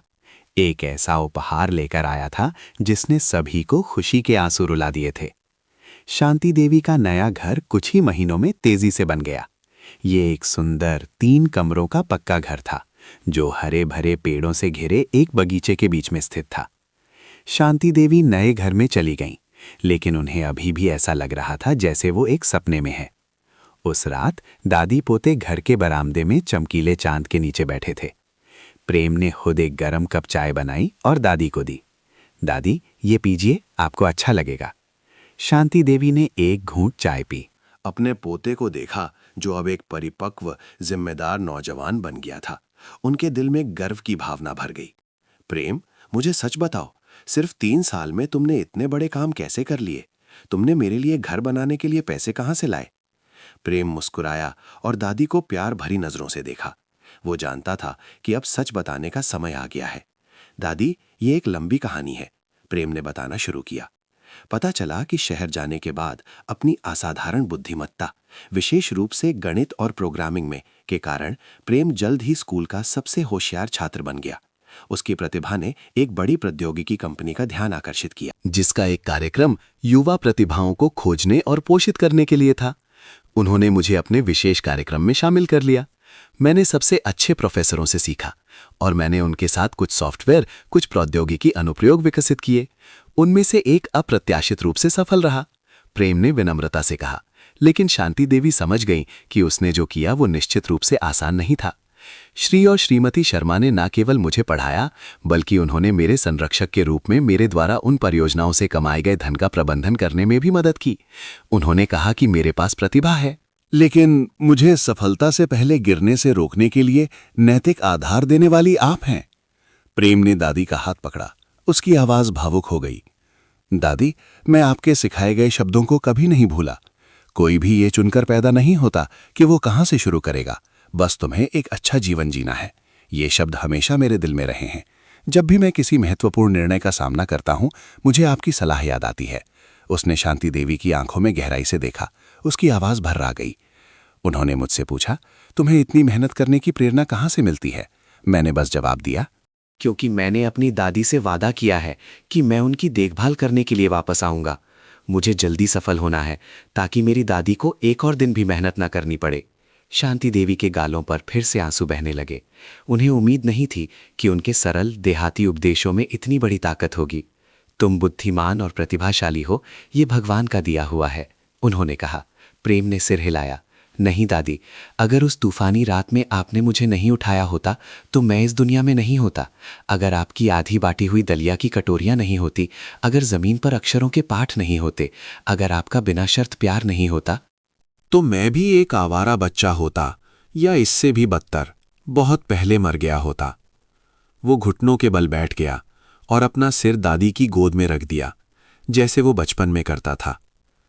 आपने मुझे ये जीवन दिया है, मुझे एक नाम दिया है, मुझे एक चरित्र दिया है। आज मेरे पास जो कुछ भी है वो सब आपका है। मैं कोई करोड़पति नहीं हूं, आप ही असली करोड़पति हैं, दया की करोड़पति। और मैं बस भागी सली हूं कि मुझे आपसे ये धन विरासत में मिला है। शांति देवी ने अपने पोते के सिर पर हाथ फेरा। बाहर हवा धीरे धीरे बह रही थी, चांद चमक रहा था। नए घर में दादी पोते का प्यार उतना ही गर्मजोश और पूरा था जितना कि सालों पहले उस फटी हुई झोपड़ी में था। वो समझ गईं कि उनका सबसे बड़ा खजाना पैसा नहीं, बल्कि ये वफादार, दयालु पोता है। शांति देवी और प्रेम के अमीर होने की खबर पूरे गांव में फैल गई। उनका नया शानदार घर एक ऐसी जगह बन गया जहां लोग इशारा करते और फुसफुसाते थे, लेकिन कोई भी पास आने की हिम्मत नहीं करता था। कुछ तो अमीरी के डर से, कुछ अपने पिछले ताने उलाहना पर शर्मिंदा होकर। इस बीच राजेश अभी भी गांव के मुहाने पर अपने पुराने गंदे घर में जी रहा था। उसने सब कुछ सुना। वो जानता था कि उसकी मां के पास अब एक बड़ा घर है और एक लावारिस पोता है जो उसकी सेवा करता है। उसके दिल में ईर्ष्या, कड़वाहट और शर्मिंदगी थी। बीमारी और अकेलेपन ने राजेश के अहंकार को खत्म कर दिया था। अब उसके अंदर केवल देर से आया पछतावा था। उसे एक गरम भोजन की, एक शब्द की पूछताछ की लालसा थी। उसे अपनी मां की याद आती थी, एक असहनीय याद। कई दिनों के आत्मपीड़ा के बाद वो अंततः इसे और नहीं सह सका। अपनी लकड़ी की बैसाखी के सहारे राजेश ने गांव के आखिरी छोर की ओर, अपनी मां के नए घर की ओर मुश्किल से कदम बढ़ाए। हर कदम ऐसा था जैसे हजारों सुइयां उसके शरीर और आत्मा दोनों में चुभ रही हों। जानी पहचानी सड़क आज कितनी लंबी और भारी लग रही थी। घर के गेट के सामने पहुंचकर राजेश अंदर जाने की हिम्मत नहीं कर सका। वो बस हिचकिचाता रहा और अंदर देखता रहा। घर बहुत सुंदर, बहुत साफ था। ये उसके जैसे किसी के लिए नहीं था। उसने अपनी मां की परछाई को बरामदे में बैठे देखा, शांत भाव से। उसने प्रेम को उनके पैर दबाते देखा। ये दृश्य उसके दिल में एक चाकू की तरह चुभ गया। वो जगह उसकी होनी चाहिए थी। वो मुड़ने वाला था, लेकिन उसके पैर नहीं माने। वो घुटनों के बल गिर गया और फिर घिसटते हुए आंगन में घुस गया। कंकड़ पत्थरों की आवाज ने प्रेम और शांति देवी का ध्यान खींचा। प्रेम चौंक कर खड़ा हो गया और कुछ कहने वाला था, लेकिन शांति देवी ने हाथ से उसे रोक दिया। उन्होंने राजेश को पहचान लिया। उन्होंने अपने बेटे को देखा। उसके कपड़े गंदे थे, उसका शरीर कमजोर था। वो उनकी ओर घिसट रहा था। उनका दिल दर्द से कट गया। राजेश उनके सामने घिसट कर आया। ऊपर देखने की हिम्मत नहीं हुई। उसने अपना चेहरा टाइलों पर रख दिया। उसके कंधे बुरी तरह कांप रहे थे। माँ, माँ, वो बस इतना ही कह सका और फिर सिसकने लगा। शांति देवी चुप बैठी रहीं। वो ना तो रोई, ना ही डांटा और ना ही उसे उठाने की जल्दी की। वो बस उसे देखती रहीं, एक कोमल लेकिन भावनाओं से भरी नज़र से। उस नज़र में कोई शिकायत नहीं थी, केवल एक माँ का अपने भटके हुए बेटे के लिए दर्द था। खामोशी डरावनी थी। उनकी खामोशी हजारों डांट से भी भारी थी। ये एक अदृश्य थप्पड़ की तरह राजेश की अंतरात्मा पर लगा। उसे लगा कि वो इसके लायक नहीं है। उसे अपनी माँ से माफ़ी पाने का कोई अधिकार नहीं है। अंत में शांति देवी ने हवा की तरह धीमी आवाज़ में कहा, जो राजेश के दिल की गहराई में उतर गई, उठ जाओ बेटा, ज़मीन ठंडी है। राजेश अभी भी सिर उठाने की हिम्मत नहीं कर सका। शांति देवी ने एक लंबी सांस ली। पुरानी बातें बीत गई। मैं अब तुमसे नाराज नहीं हूं, बस उम्मीद करती हूं कि इतने सालों के बाद तुमने कुछ सीखा होगा। ये सुनकर राजेश और नहीं रोक सका। उसने ऊपर देखा। आंसू और नाक बह रहे थे। उसका चेहरा रोने और लकवे के प्रभाव से विकृत हो गया था। मैं एक जानवर हूं, मैं नालायक हूं, मुझे माफ कर दो माँ, कृपया मुझे माफ कर दो। शांति देवी ने कुछ नहीं कहा, बस चुपचाप उसे देखती रहीं। वो जानती थीं कि राजेश को वास्तव में पछतावा है। जीवन की सजा और उसकी अपनी अंतरात्मा का पश्चाताप ही सबसे महंगा सबक था। क्या उन्हें इसमें एक और शिकायत जोड़ने की जरूरत थी? प्रेम बगल में खड़ा सब कुछ देख रहा था। उसने कुछ नहीं कहा। बस उसका दिल भारी हो गया। वो समझ गया कि कुछ घावों को भरने के लिए समय और खामोशी दोनों की जरूरत होती है। राजेश के घुटनों के बल आकर मां से माफी मांगने की कहानी जल्द ही पूरे गांव में फैल गई। इसके साथ ही शांति देवी और प्रेम की अमीरी के बारे में अफवाहें भी बढ़ने लगीं। लोग न केवल नए घर के बारे में बात कर रहे थे, बल्कि तरह तरह की कहानियां भी गढ़ रहे थे। सुना है प्रेम अब बहुत बड़ा डायरेक्टर है, उसके पास बेहिसाब पैसा है। नहीं, मैंने जिले के लोगों से सुना है कि वो किसी टेक्नोलॉजी कंपनी का मालिक है। जिसके पास करोड़ों के शेयर हैं, तो फिर शांति देवी अब करोड़पति हैं। क्या किस्मत है। शांति देवी के करोड़पति होने की अफवाह फैलती गई और गांव वालों का उनके प्रति रवैया 180 डिग्री बदल गया। जो लोग पहले उन्हें सठियाई और बोझ समझने का ताना देते थे, अब दूर से ही उन्हें देखकर विनम्रता से नमस्कार करते। नमस्कार शांति देवी जी, आप कहाँ जा रही हैं? अरे, आप इन दिनों कितनी स्वस्थ लग रही हैं, आपका चेहरा भी खिल गया है। कसाई की पत्नी, जो पहले कहती थी कि दादी पोता भूख से मर जाएंगे, अब जब भी उन्हें गुजरते देखती तो जल्दी से बुलाती, शांति देवी जी इधर आइए। मैं आपको ये स्वादिष्ट मांस का टुकड़ा देती हूँ। ये घर का पाला हुआ साफ मांस है। सब्जी वाली, जिसने कभी कहा था कि वो अपने घर का काम छोड़कर दूसरों की चिंता करती हैं, अब बातचीत शुरू करने के लिए उत्सुक थी। शांति देवी जी, आप सच में भाग्यशाली हैं।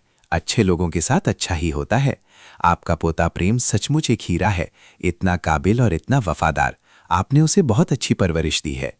शांति देवी इन बातों पर बस प्यार से मुस्कुरा देती। वो अच्छी तरह समझती थीं, जब गरीब थे तो लोग नफरत करते थे, जब अमीर हुए तो लोग चापलूसी करने लगे। उन्होंने ना तो ध्यान दिया और ना ही उन्हें दोष दिया। उन्होंने नमस्कार स्वीकार किया, लेकिन सभी उपहारों को अस्वीकार कर दिया। वो जानती थीं कि वो ये सब उनके प्रति स्नेह के कारण नहीं, बल्कि उनके पोते के करोड़पति होने के रुतबे के डर से कर रहे थे।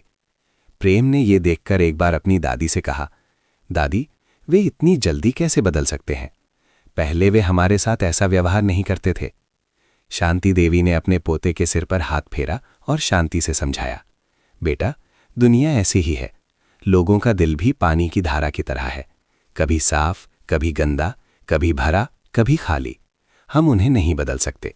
इसलिए हमें बस अपने दिल से सही काम करना चाहिए।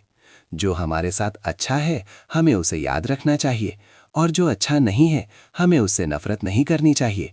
बस शांति से जीना चाहिए। दादी की ये सीख एक बार फिर प्रेम के दिल में उतर गई।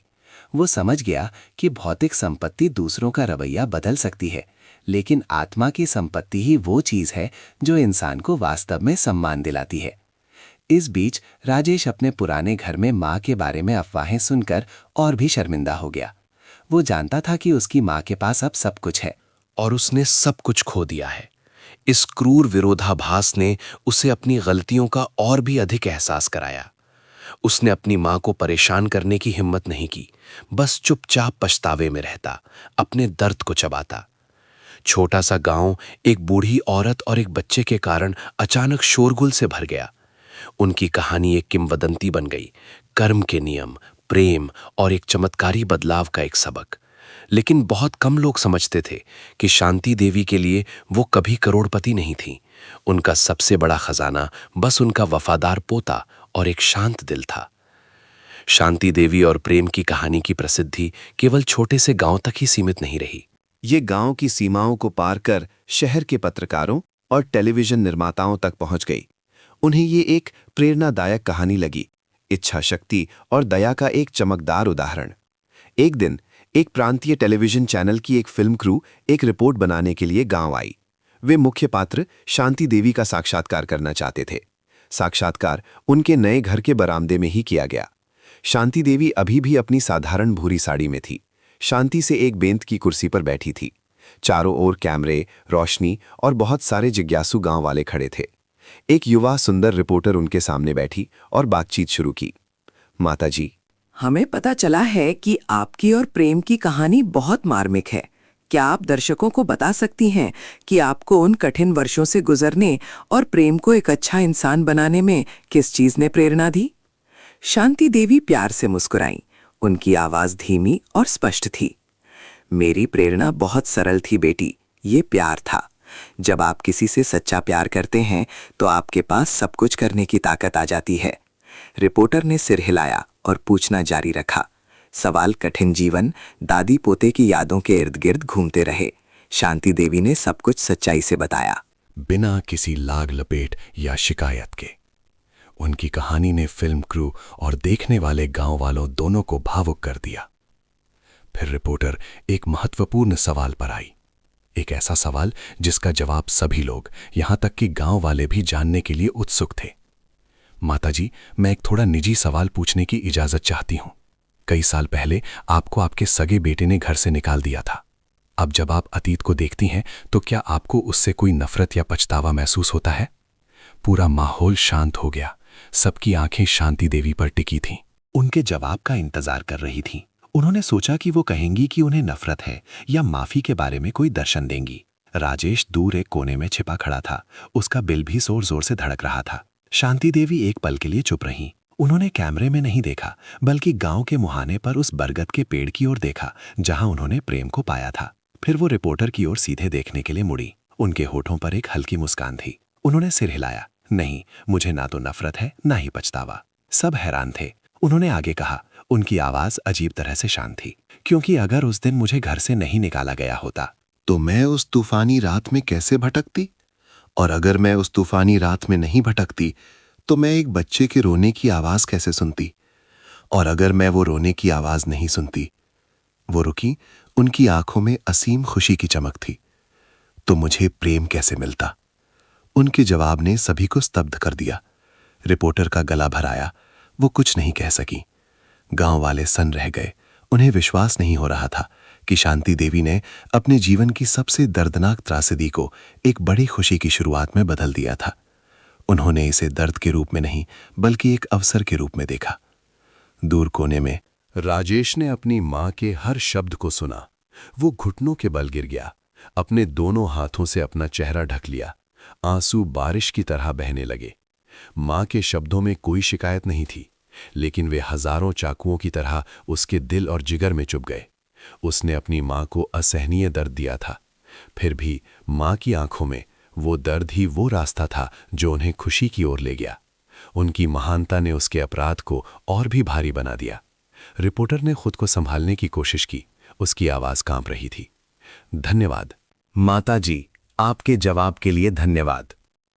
साक्षात्कार खामोशी और आंसुओं में समाप्त हुआ। शांति देवी के शब्द बाद में प्रसारित हुए और उन्होंने लाखों दर्शकों के दिलों को छू लिया। लोग न केवल एक गरीब बूढ़ी औरत की प्रशंसा कर रहे थे जिसने अपने पोते को सफल बनाया, बल्कि एक क्षमाशील हृदय, एक असाधारण रूप से दयालु जीवन दर्शन के सामने भी झुक गए। कहानी के फैलने के बाद प्रेम ने एक बड़ी परियोजना को अंजाम देने का फैसला किया, एक सपना जिसे वो लंबे समय से संजोए हुए था। वो अपनी मातृभूमि के लिए कुछ सार्थक करना चाहता था, वो जगह जहां लोगों ने हंसी उड़ाई थी। लेकिन कुछ लोगों ने दादी पोते को सहारा भी दिया था। उसने गांव के लिए एक नया प्राथमिक विद्यालय बनाने का फैसला किया, जो उस बड़ी जमीन पर था जिसे उसने खरीदा था। एक शानदार आधुनिक स्कूल जिसमें पर्याप्त कक्षाएं, एक पुस्तकालय, एक खेल का मैदान होगा, और उस स्कूल का एक बहुत ही खास नाम होगा, शांति प्रेम विद्यालय। शिलान्यास के दिन पूरा गांव फिर से उत्साहित हो गया। जिले और ब्लॉक के नेता भी उपस्थित थे। प्रेम एक औपचारिक सूट में मंच पर खड़ा होकर भाषण दे रहा था। आदरणीय नेताओं, आदरणीय गांव वालों, उसकी आवाज गूंज रही थी, गरिमापूर्ण।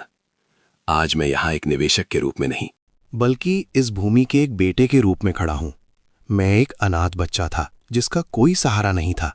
ये आप लोगों का प्यार और विशेष रूप से मेरी दादी श्रीमती शांति देवी का प्यार था जिसने मुझे आज यहां पहुंचाया है। प्रेम पहली पंक्ति में बैठी अपनी दादी की ओर मुड़ा। उसकी आंखों में कृतज्ञता थी। दादी ने मुझे जमीन पर छड़ी से अक्षर सिखाए। उन्होंने मुझे सिखाया कि कोई भी ये चुनकर पैदा नहीं होता कि वो कहां से शुरू करेगा, बस तुम्हें एक अच्छा जीवन जीना है।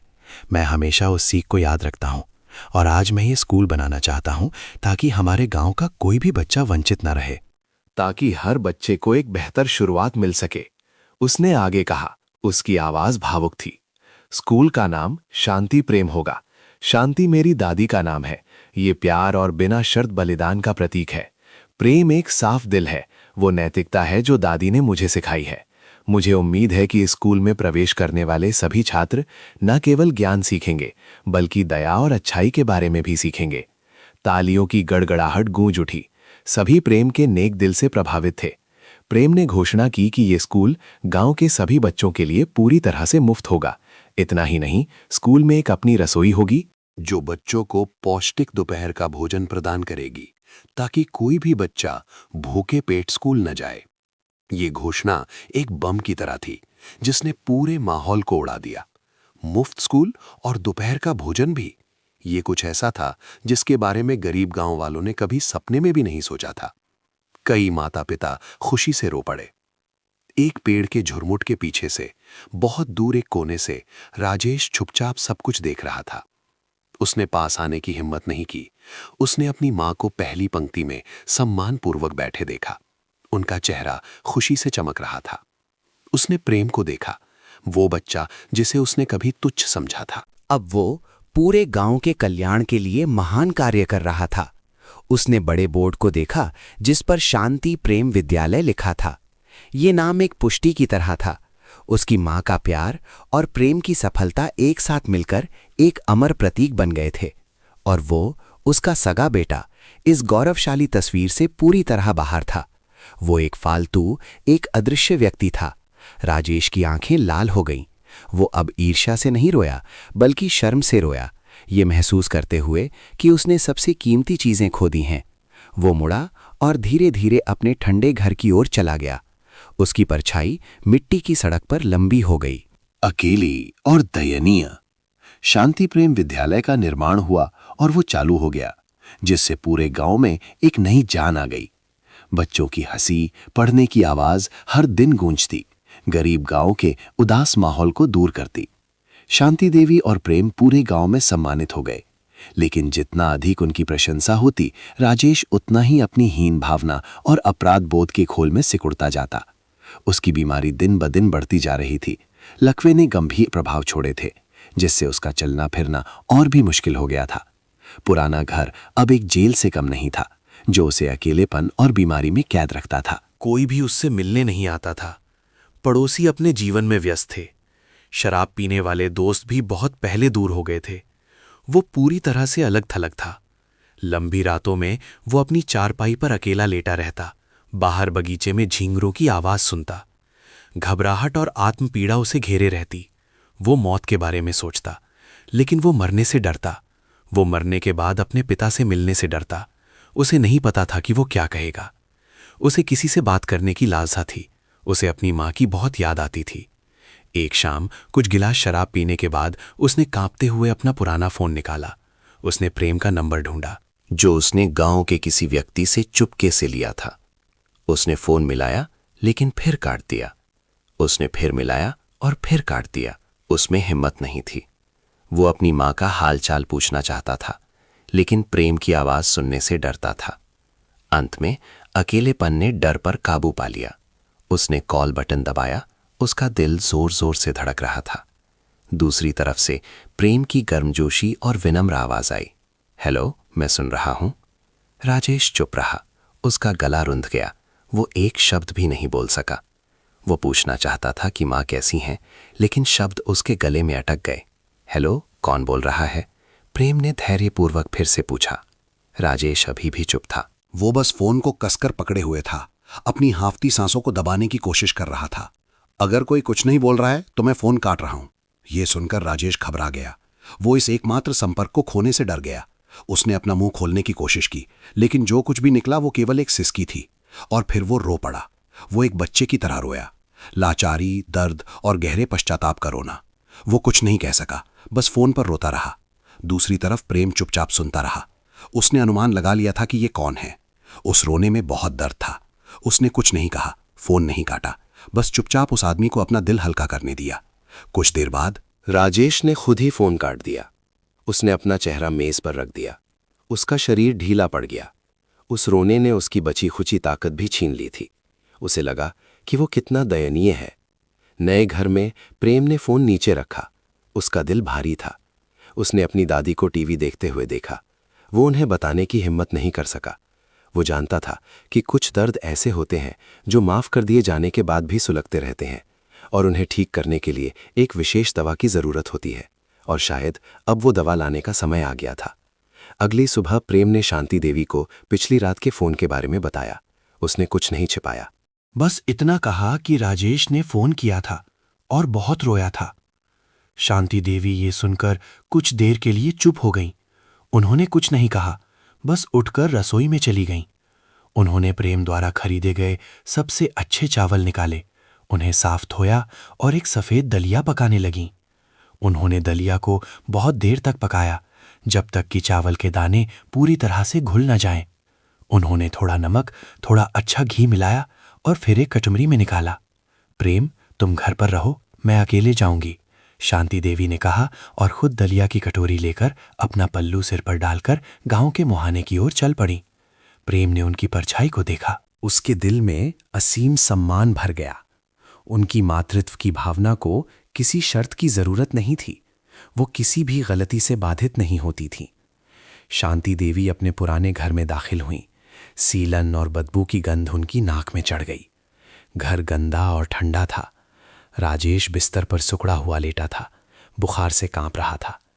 किसी की परछाई देखकर उसने कमजोर आंखों से देखा। जब उसने पहचाना कि ये उसकी माँ है तो राजेश स्तब्ध रह गया। उसने उठने की कोशिश की, लेकिन उसमें कोई ताकत नहीं थी। माँ, आप यहाँ क्यों आई? उसने फुसफुसाया। शांति देवी ने जवाब नहीं दिया। उन्होंने दलिया की कटोरी बिस्तर के पास छोटी मेज पर रखी और उसे सहारा देकर बिठाया। दीवार से सटाकर, तुम्हें बुखार है, थोड़ा दलिया खा लो, ताकत आएगी। वो बिस्तर के किनारे बैठ गईं। एक चम्मच दलिया उठाया, उसे ठंडा करने के लिए फूका और फिर राजेश के मुंह के पास ले गईं। उनकी इस हरकत ने राजेश को स्तब्ध कर दिया। कितने साल हो गए थे उसे अपनी माँ से इस तरह की देखभाल मिले। बचपन की यादें ताज़ा हो गईं। जब वो बीमार होता था तो माँ भी बिस्तर के पास बैठकर उसे धैर्यपूर्वक एक एक चम्मच दलिया खिलाती थी। उसने सिर हिलाया, आंसू बह निकले। मैं खाने की हिम्मत नहीं कर सकता। खाओ। शांति देवी की आवाज अभी भी कोमल थी, लेकिन उसमें एक ऐसी ताकत थी जिसका विरोध नहीं किया जा सकता था। मैंने इसे प्रेम के दिए हुए चावल से बनाया है, ये बहुत स्वादिष्ट है। उनकी ये बात राजेश के दिल में जमी जिद और हीन भावना की दीवार को तोड़ने वाला आखिरी हथौड़ा साबित हुई। वो और नहीं रोक सका। वो फूट फूट कर रो पड़ा, एक दर्दनाक सिसकती हुई चीख। वो आगे बढ़ा, अपनी माँ के पतले पैरों को कसकर पकड़ लिया और अपना सिर उन पर रख दिया। मुझे माफ़ कर दो माँ, मुझे माफ़ कर दो, मैं एक नालायक बेटा हूँ। माँ मुझे मारो, मुझे गाली दो, मेरे साथ इतना अच्छा व्यवहार मत करो। मैं इसे सहन नहीं कर सकता। शांति देवी ने उसे रोने दिया। उन्होंने अपना हाथ उठाया और धीरे धीरे अपने पापी बेटे के सिर पर फेरा। उनके झुर्रीदार पतले हाथ अजीब तरह से गर्म थे। चुप हो जाओ, दलिया खा लो, ताकत आएगी तो ठीक हो जाओगे। उन्होंने फिर से दलिया का चम्मच उठाया। इस बार राजेश ने मना नहीं किया। उसने अपना मुंह खोला और अपनी मां के हाथ से एक एक चम्मच दलिया खाया। दलिया की कटोरी में न केवल चावल की मिठास और नमक का स्वाद था, बल्कि पश्चाताप के आंसुओं का खारापन और फिर से पाए गए प्यार की गर्माहट भी थी। वो खाते खाते रोता रहा। ये उसके दुखी जीवन का सबसे स्वादिष्ट भोजन था। इसने न केवल उसके खाली पेट को गर्म किया, बल्कि उसकी ठंडी जमी हुई आत्मा को भी गर्म किया। उस पल में उसे फिर से एक मां का प्यारा, संरक्षित बेटा महसूस हुआ। उस दिन के बाद शांति देवी हर दिन राजेश के लिए दलिया बनाकर ले जाती। प्रेम ने भी कोई आपत्ति नहीं की, यहां तक कि वो खुद दवाइयां और पौष्टिक भोजन खरीद कर लाता ताकि दादी ले जा सकें। राजेश की सेहत धीरे धीरे सुधरने लगी। मां की देखभाल से उसे जैसे नई जान मिल गई। उसने घर की सफाई शुरू कर दी और मजबूती से चलने का अभ्यास करने लगा। एक शाम जब शांति देवी वापस आई तो प्रेम ने उनसे कहा, दादी, आज मैं राजेश भैया को खाना देने जाऊंगा, मुझे उनसे कुछ बात करनी है। शांति देवी ने प्रेम को देखकर सिर हिलाया। वो जानती थी कि अब दोनों भाइयों के बीच एक सीधी बातचीत का समय आ गया है। प्रेम खाने का डिब्बा लेकर राजेश के घर गया। प्रेम को देखकर राजेश घबरा गया और जल्दी से बैसाखी के सहारे खड़ा हो गया। प्रेम जी, आप यहाँ कैसे? वो अभी भी प्रेम को भाई कहने में सहज नहीं था। प्रेम मुस्कुराया, खाने का डिब्बा मेज पर रख दिया। आप मुझे प्रेम कह सकते हैं भैया, दादी ने मुझे आपके लिए खाना लाने को कहा है। प्रेम ने एक कुर्सी खींची और राजेश के सामने बैठ गया। दो आदमी, एक युवा और सफल, दूसरा कमजोर और बीमार, खामोशी में एक दूसरे को देखते रहे। एक गोद लिया बेटा, दूसरा सगा बेटा, एक ही मां के। राजेश ने पहले खामोशी तोड़ी। उसने अपना सिर झुका लिया। उसकी आवाज भर्रा गई। प्रेम, मैं तुमसे माफी मांगता हूं। प्रेम हैरान था। आप मुझसे किस बात के लिए माफी मांग रहे हैं? हर चीज के लिए, राजेश ने कांपती आवाज में कहा। मैंने तुम्हें तुझ समझा, मैंने मां को भी तुझ समझा। मैंने बहुत सारे पाप किए हैं। मैं तुम्हारा भाई कहलाने के लायक नहीं हूं। मैं मां का बेटा कहलाने के लायक भी नहीं हूं। प्रेम चुपचाप सुनता रहा। उसने राजेश के शब्दों में सच्चा पछतावा देखा। अब तुम्हें सफल और मां के प्रति वफादार देखकर मैं मां के लिए खुश भी हूं और खुद पर शर्मिंदा भी। ये सब मुझे करना चाहिए था। प्रेम ने राजेश को सीधे देखा। उसकी आंखें सच्ची थीं। राजेश भैया, मैंने आपसे कभी कोई शिकायत नहीं की। असल में मुझे आपका धन्यवाद करना चाहिए। राजेश हैरान होकर ऊपर देखने लगा। मेरा धन्यवाद? तुम क्या कह रहे हो? अगर आपने उस दिन दादी के साथ ऐसा नहीं किया होता तो मुझे दादी का सहारा पाने का मौका नहीं मिलता। मुझे इतनी अद्भुत दादी, इतनी अद्भुत मां नहीं मिलती। प्रेम ने आगे कहा। उसकी आवाज भावनाओं से भरी थी। दादी ने मुझे प्यार से बड़ा किया। उन्होंने मुझे सिखाया कि दया और क्षमा सभी गलतियों से बड़ी हैं। मैंने ये उनसे सीखा है। अगर उन्होंने आपको माफ कर दिया है तो मैंने भी कर दिया है। वो उठा, राजेश के पास गया और अपना हाथ उसके कंधे पर रख दिया। पुरानी बातें बीत गईं।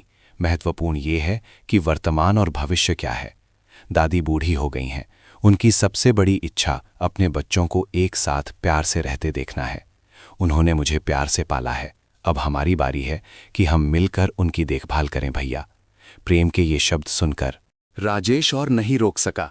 उसने प्रेम को कसकर गले लगा लिया और फूट फूट कर रोने लगा। प्रेम, मैं गलत था, मैं सचमुच गलत था। प्रेम ने भी उस कांपते हुए आदमी को अपनी बाहों में भर लिया। उसने सांत्वना के रूप में धीरे से राजेश की पीठ थपथपाई। पश्चाताप के आंसू और क्षमा के आंसू एक साथ मिल गए। दो आदमी, दो भाग्य, दो अलग अलग रास्ते, अंततः एक मां के असीम प्यार के माध्यम से जुड़ गए थे। कई सालों की दुश्मनी और नफरत अंततः सच्चे आंसुओं से धुल गई थी। उस बातचीत के बाद राजेश जैसे फिर से जी उठा। वो अब हीन भावना से ग्रस्त नहीं था। हर दिन वो बैसाखी के सहारे शांति देवी के घर जाता। कभी वो प्रेम के साथ आंगन साफ करने में मदद करता तो कभी बगीचे से कुछ खरपतवार निकालता। हालांकि वो ज्यादा कुछ नहीं कर पाता था, लेकिन उसकी उपस्थिति ने परिवार के माहौल को अजीब तरह से गर्मजोश बना दिया था। शांति देवी ने अपने 2 बेटों, एक सगा और एक गोद लिया, को अब एक साथ सौहार्दपूर्ण ढंग से रहते हुए देखा और वो संतुष्टि से मुस्कुराईं। उन्हें लगा कि इस दुनिया में अब उन्हें कोई पछतावा नहीं है, लेकिन बुढ़ापे और वर्षों की कड़ी मेहनत ने उनकी सेहत को कमजोर कर दिया था। वो कमजोर होती गईं, वो अब चल फिर नहीं सकती थीं। बस बिस्तर पर लेटी रहती थीं। प्रेम शहर से सबसे अच्छे डॉक्टरों को लाया, लेकिन सबने सिर हिला दिया। बुढ़ापा और कमजोरी हवा के सामने एक दीपक की तरह थे, जो केवल आखिरी कुछ बूंदे तेल जला सकता था। अपने आखिरी दिनों में शांति देवी बहुत सचेत थीं। उन्हें कोई दर्द नहीं था। उनके होठों पर हमेशा मुस्कान रहती थी। प्रेम और राजेश बारी बारी से उनके बिस्तर के पास रहते, उनकी हर छोटी बड़ी जरूरत का ख्याल रखते। एक शाम पीली धूप खिड़की से आ रही थी। शांति देवी ने अपने दोनों बेटों को अपने पास बुलाया।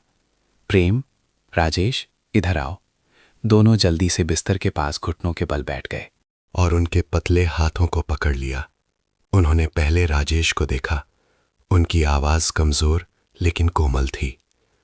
राजेश, तुम पछता रहे हो, ये देखकर मैं खुश हूं। अपना बाकी जीवन अच्छे से जियो। मुझे निराश मत करना। अपने भाई प्रेम को निराश मत करना बेटा। हाँ, मैं वादा करता हूं मां। राजेश सिसक पड़ा। फिर वो प्रेम की ओर मुड़ी। उनकी आंखों में प्यार भरा था। प्रेम, तुम भगवान का दिया हुआ सबसे कीमती तोहफा हो। मैंने तुम्हें जन्म नहीं दिया, लेकिन मैं तुमसे अपनी जान से भी ज्यादा प्यार करती हूं। तुमने बहुत अच्छा किया। मेरी उम्मीदों से भी ज्यादा। उन्होंने धीरे से प्रेम का हाथ दबाया। मुझे अब स्वामी से मिलने जाना है। मैं पहले जा रही हूं। प्रेम, तुम पीछे रहकर अच्छे से जीना। गरीबों और जरूरतमंदों की मदद करना जारी रखना। याद रखना बेटा। दादी। प्रेम रो पड़ा। मत जाओ, हमारे साथ रहो। शांति देवी ने सिर हिलाया और मुस्कुराई। हर किसी को एक दिन जाना है बेटा। मैं इस उम्र तक जी तुम दोनों को एक साथ देखकर मैं संतुष्ट हूं। रो मत, मुझे शांति से जाने दो। उन्होंने छत की ओर देखा। उनकी आंखें दूर थीं। उन्होंने धीरे से पुकारा, स्वामी, मैं आपके पास आ रही हूं। और फिर उन्होंने धीरे से अपनी आंखें बंद कर लीं। उनकी आखिरी सांस धीरे धीरे निकल गई। उनके होठों पर अभी भी एक शांत मुस्कुरान थी। कमरे में रोने की आवाज गूंज उठी। प्रेम और राजेश ने अपनी मां के ठंडे शरीर को गले लगा लिया, दर्द में रोते हुए। शांति देवी के निधन की खबर पूरे गांव में फैल गई। लोग श्रद्धांजलि देने के लिए आए, हर कोई असीम दुख के साथ। शांति देवी का अंतिम संस्कार उस गांव में पहले कभी नहीं देखा गया था। अंतिम यात्रा में लोगों की लंबी कतार थी। बूढ़े से लेकर बच्चे तक सभी की आंखों में आंसू थे। वे न केवल एक बूढ़ी औरत को विदा करने आए थे, बल्कि दया की एक प्रतीक, पूरे गांव की एक महान मां को विदा करने आए थे। शांति देवी चली गई थी, लेकिन उनकी कहानी और उनका प्यार हमेशा लोगों के दिलों में जीवित रहेगा। शांति देवी के अंतिम संस्कार के बाद प्रेम और राजेश ने मिलकर उनकी यादों को सहेजा। पुराने लकड़ी के संदूक में प्रेम को एक छोटी फटी पुरानी डायरी मिली। ये वही डायरी थी जिसे राजेश ने उस तूफानी रात में आंगन में फेंक दिया था। प्रेम ने ध्यान से उसे खोला। अंदर पैसा या संपत्ति नहीं, बल्कि शांति देवी के टेढ़े मेढ़े अक्षरों में कुछ महत्वपूर्ण घटनाएं दर्ज थीं। तारीख, महीना, साल। बरगद के पेड़ के नीचे प्रेम मिला। वो बहुत छोटा और प्यारा था। तारीख, महीना, साल। प्रेम ने पहली बार दादी कहा, मैं बहुत खुश थी। तारीख, महीना, साल। पहली बार पकोड़ों की पूरी टोकरी बिकी। प्रेम के लिए मांस खरीदने के पैसे मिले। और आखिरी पन्ने पर हाल ही में लिखी गई एक पंक्ति थी। अक्षर कांप रहे थे। प्रेम और राजेश के लिए, मेरे पास तुम दोनों को देने के लिए कोई संपत्ति नहीं है। मेरी बस एक मौखिक वसीयत है। कोई भी तब तक गरीब नहीं है जब तक उसके दिल में प्यार है। एक दूसरे का सहारा बनो। और एक दूसरे की मदद करो, जैसे मैंने किया। इन पंक्तियों को पढ़कर प्रेम और राजेश दोनों रो पड़े। यही सबसे कीमती विरासत थी जो वो छोड़ गई थी। कुछ समय बाद उनकी स्मृति का सम्मान करने के लिए प्रेम ने कांस्य में शांति देवी का एक चित्र मूर्ति बनवाया। मूर्ति को शांति प्रेम प्राथमिक विद्यालय के गेट के ठीक सामने सम्मानपूर्वक स्थापित किया गया। मूर्ति में एक कोमल बूढ़ी औरत को एक बच्चे को गोद में लिए हुए एक दयालु मुस्कान के साथ चित्रित किया गया था। मूर्ति के नीचे एक पंक्ति खुदी हुई थी, जहां प्यार है वहां चमत्कार है। हर दिन स्कूल के छात्र गेट से आते जाते मूर्ति को सिर झुकाकर नमस्कार करते। शांति देवी और प्रेम की कहानी शिक्षकों द्वारा सबसे जीवंत नैतिक पाठ के रूप में सुनाई जाती। राजेश ठीक होने के बाद उसी शांति प्रेम स्कूल में एक गार्ड के रूप में काम करने लगा। हर दिन वो गेट पर खड़ा होकर अपनी माँ की मूर्ति को देखता, बच्चों को खुशी से स्कूल आते जाते देखता। वो अब हीन भावना से ग्रस्त नहीं था। उसने इस साधारण काम में शांति पाई, महसूस किया कि वो अपनी माँ की विरासत की रक्षा के लिए एक छोटा सा हिस्सा योगदान कर रहा है।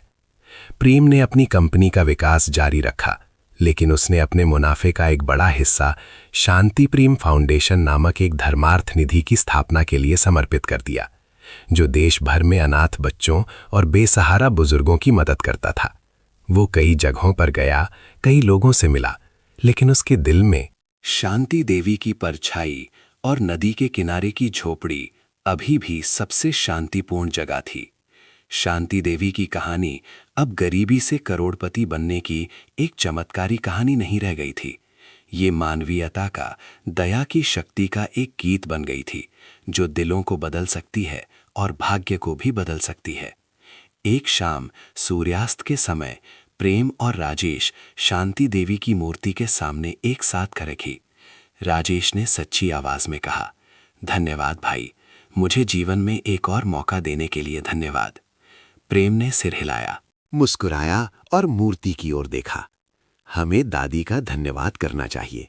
उन्होंने हमें सबसे कीमती सबक सिखाया है। उसने दूर देखा, जहां गांव धीरे धीरे शांति में डूब रहा था। कुछ खजाने तिजोरियों में नहीं होते, उन्हें पैसे से नहीं तौला जा सकता। वे उन लोगों के दिलों में होते हैं जिन्हें प्यार किया जाता है और जो प्यार करना जानते हैं। वही शाश्वत खजाना है। कहानी यहीं समाप्त होती है, लेकिन इसकी गूंज हमेशा गूंजती रहेगी। मातृत्व, क्षमा और एक साधारण विश्वास की गूंज, कि जब तक लोग एक दूसरे के साथ दिल से जीते हैं, जीवन चाहे कितना भी कठिन क्यों ना हो। अंत में फूल खिलेगा। कहानी यहीं समाप्त होती है। अगर आपको ये कहानी अच्छी लगी हो तो कृपया लाइक करें, कमेंट करें, चैनल को सब्सक्राइब करें और नोटिफिकेशन बेल को दबाएं, ताकि आप अगली दिलचस्प कहानियों को मिस ना करें। अलविदा, और अगली कड़ी में फिर मिलेंगे। दोस्तों, आप सब कैसे हैं? कमेंट में जरूर बताइए कि आप ये कहां से देख रहे हैं और आपको ये कहानी कैसी लगी। मेरी यही कामना है कि आप जहां भी रहें, हमेशा सुरक्षित और शांति से रहें। अगर आपके पास भी कोई ऐसी ही दिलचस्प कहानी है तो उसे हम सबके साथ जरूर साझा करें। हम आपकी कहानी सुनने का इंतजार करेंगे।